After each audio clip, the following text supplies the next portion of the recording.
Hello everyone, this is LW Gaming and welcome to a brand new installment for Future Langrisser series. This time around we're going to look at the November 2023 edition.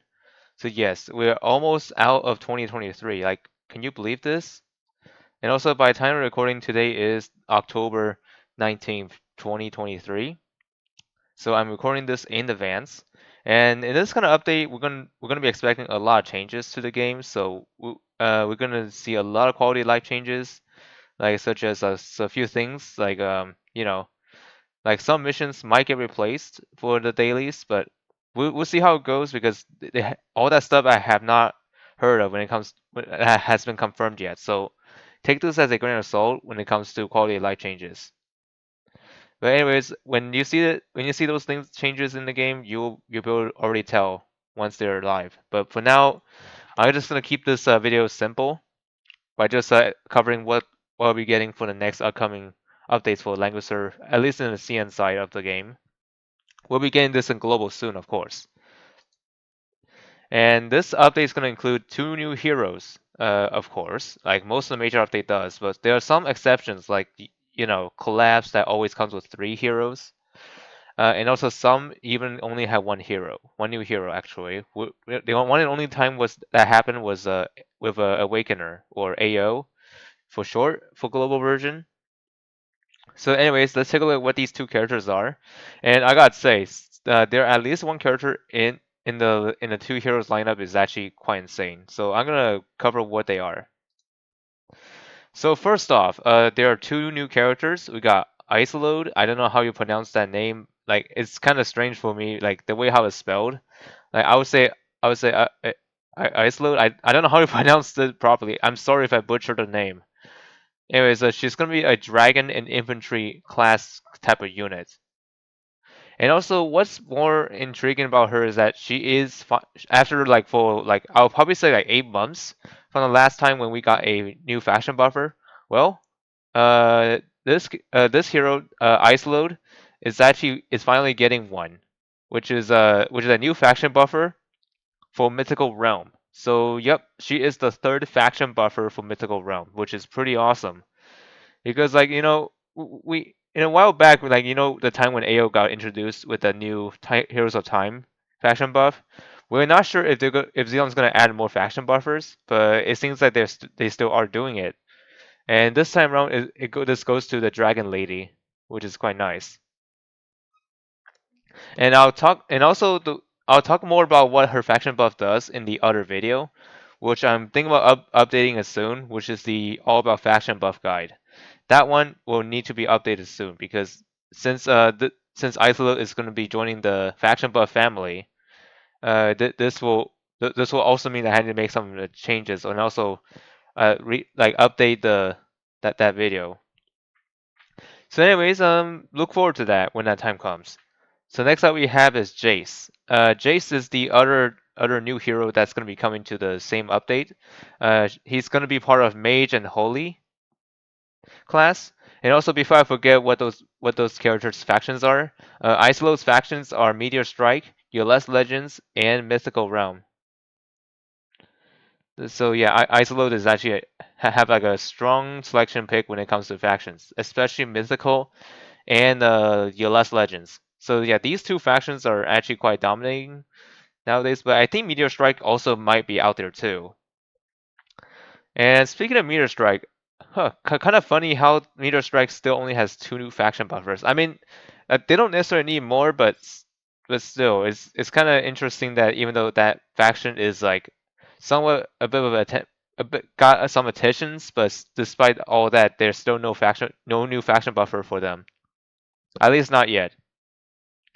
And then for Jace's factions are Origins of Light, Yoless Legends, and Mythical Realm. So if you have both of these characters, they both can go pretty well because they have two factions in common, as you can see here.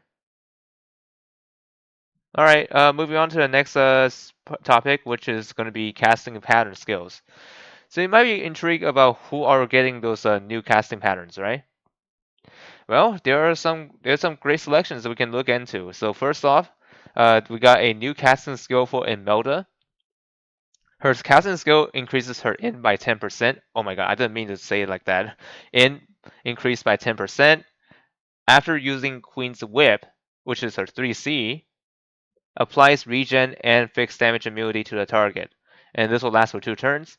Even though this sounds a bit like this on paper sounds a bit like a bit of a meh, but actually this is actually pretty awesome. So that means that Imelda would not be like a bit difficult to use. Like it applies regen to the target as well as fixed damage immunity. So like if Imelda like uses these things on a target, those target would not like that ally is not gonna suffer the fixed damage kind of thing because of the immunity. And these effect will last 2 turns. So that's actually pretty neat. Although, yeah, it's a nice upgrade for Imelda to those guys who use her often. But for the pro level play, some people still use Imelda, but I don't see her used quite often. All right, next one is it belongs to Ashamar. The casting skill for Ashamar is increasing her int by 5%. When dance partner passes through the terrain of 2 tiles around itself, it can gain 2 tiles of mobility, which will not consume your overall mobility. So basically, Ashamar is becoming Luna. Like with Luna-ish kind of thing. Like when Luna activates her 3C, most of the units will have like a 2 extra mobility added to their overall mobility, and these do not consume the mobility points. So yeah, it's pretty awesome that Ashamar's casting skill allows your dancer to be able to move a bit further. Well, actually, yeah. So yeah, as you can see, Ashamar's upgrade is actually quite nice. So like being able to allow you to have like a extra mobility on a dancer, which is quite nice. And then next up we got is Altamuller. So yeah, at first we might be thinking, didn't Altamuller already got casting patterns? Well, I myself thought of that too, but turns out he hasn't had the casting yet. So yeah, he's finally getting one in this batch. So yeah, anyways, let's see what it does. So the effect exerts by talent can't be dispelled. Talent stacks is increased by 1. At the end of the action, if you have 3 or more supreme effects, which is his SP counterpart, a unit recovers 20% of max HP. So basically, Ultimuller's casting is catering towards SP, but it also caters towards the normal Ultimuller as well. So for normal Ultimuller, the talent effect that you have on there can no longer be dispelled, which is nice. And then the amount of stacks that Ultimuller can have on there is 5 instead of the traditional 4 stacks, because thanks to the increase on that by 1. And then at the end of the action, which is the SP counterpart, if you have 3 or more supreme effects, and that's the SP talent, if you have 3 or more of those, your Ultimuller will get 20% HP back as a recovery, which is a nice healing support there. And finally, the last unit that's getting casting skill is one of my old favorite tank actually. The magic defense converter tank, uh, also known as Christiane. So first we have Amelia, which she got it as a first like as a day one casting skill addition. So for now is Christiane's time to shine. HP and magic defense plus 5%. After using Lady of the Flowers, which is her 3C skill, gains Fallen Petals and Holy Shield effect. When entering battle, magic defense increased by 10% for 2 turns. So yeah, as you can see here, like when she have this casting patterns enabled on her, like she will have like more HP and more magic defense, which is nice on her. And also after using Lady of the Flowers, she'll gain the two passive skills that you normally would have on the other kits. So like Fallen Petals will be activated on her automatically, regardless if you had the Fallen Petals skill enabled or not, like equipped or not. Same goes to Holy Shield. Like having these two like in one skill is quite neat. So that way so that way you don't have to carry Fallen Petal, so that way you can keep Christian with the other skills that you actually need for your team. So it is an excellent upgrade for Christian if you want to invest in her much more. Because I noticed that nowadays a lot of people still use her, but however, her usage kind of fell. But when trying to like and analyze what happened is that I'm actually making this based on the what I've seen in global version. So in CN this could be different. Just saying. Anyways, like I said earlier, Christian's casting skill is an excellent upgrade. So if you use her a lot nowadays, try to invest in her much more so you can get this casting ready to go whenever she's ready for casting skill. All right, next up, let's talk about exclusive equipments that will be coming in the game very soon.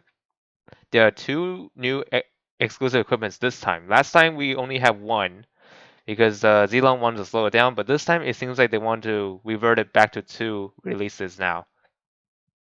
So, anyways, there are two new exclusive this time around. We got one for Sword of Light and Shadow, which is the armor, and another one for Poyo, which is the headwear. So let me walk you through each of them what they do. So for Sword and Light and Shadow, also known as Z2, HP and defense plus 5% when fighting the enemy with exhaust, which is the revive disabling debuff on the enemy. Increase the soldier's attack and defense by 10%. After reviving on self, soul scraps will be generated at the unit's location. This effect can only be triggered once after 3 turns. So yeah, this armor is essentially Z2's Z2's like upgrade like when it comes to survivability. So yeah, on the offensive side, your soldiers will deal more damage and also be able to take less damage by 10% when it comes to the stats wise. Like attack and defense by like increased by 10%, which is a nice addition for her soldier to stay alive to keep Z2 safe. And then when Sword and Light and Shadow dies, a zero ball is gonna spawn right at where she got revived. So yeah, so basically she can get it back right at the instant. But however, there's a cooldown between when would that proc because like to make the game more balanced, she can get this effect back after 3 turns. So as you can tell, Z2 is probably going to be a monster when she got her exclusive equipment equipped on herself. So yeah, you could already tell this is gonna be a madness that's gonna gone nuts. Like if it's already broken, then yeah, this is gonna make it even more powerful. But of course, web balance wise, is actually all right, as long as Zidane doesn't do anything crazy with her. Okay, next up we got Polyo's headwear. So anyways, her headwear increases her defense by 10%. For every skill that's in cooldown, unit deals 10% more damage for each cooldown skill. The maximum you can get is 30%, of course, because each unit can carry 3 skills at once. After successfully triggered the displacement effect, Poyo obtains the command. Enemy units within 2 tiles of Poyo will be receiving healing reduced by 30% for 1 turn. So yeah, the wording might be a little weird, but I'm just gonna say it in my own thoughts, like showing how it works. So Polio's like defense increase by 10% is nice, so that way she can tank a bit better. What I mean tanking is that like tanking for herself, of course. I mean she can also be a tank for other units as well, but most people use her as a AoE rush unit instead of the traditional physical tank. So yeah, basically her headwear capitalizes the cooldown that she has currently in her skill kit. So if your skills are still in cooldown, she will be able to deal more damage than she normally would, like 10% for each cooldown skills, and which is a maximum 30% if all of them are in cooldown.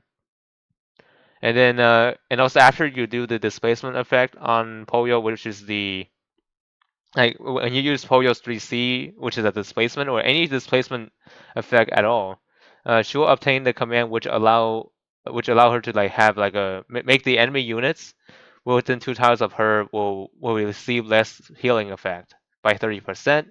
And this command aura only lasts for 1 turn. So once that 1 turn is gone, the command will disappear. So you might be wondering, how is Poyo gonna change when it comes to the interaction? Well, I'll probably say by a lot, but of course this effect only has a 1 turn duration. So yeah, I'll probably say this is balanced, but however, the only thing that's make use of this is that if your opponent is like in a moment of trying to heal his or her team back up, Polio's headwear is actually going to be usable here to shine. It's going to be there to shine. Like, yeah, as you can see here, the healing reduce is actually a big deal. So I know that other units can already do this, but Polio adding to the heal reduction effect is actually quite nice to have for Polio. And I can imagine that a lot of people will be happy for her. And also, before we close off this episode, I just wanted to show you all what is going on with the additional information that I gathered so far, like when it comes to banners. So yeah, as you can tell, there, as expected, a new radar banner will be for Presia and Lymph, the two recently added units, I believe, in global, of course. And then there's the new Destiny banner for Leo Beck, Epsilon, and Listel. So finally, we're getting a new Destiny banner for those three. And then we also had the Destiny banner for Akka, Young Jessica, and Light Up Genesis. And of course, there's going to be a classic Destiny banner for Landius, Yulia, and Jugler.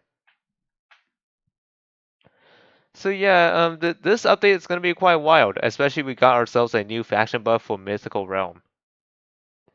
So anyways, hope you all find this video informative, and I'll see you all next time.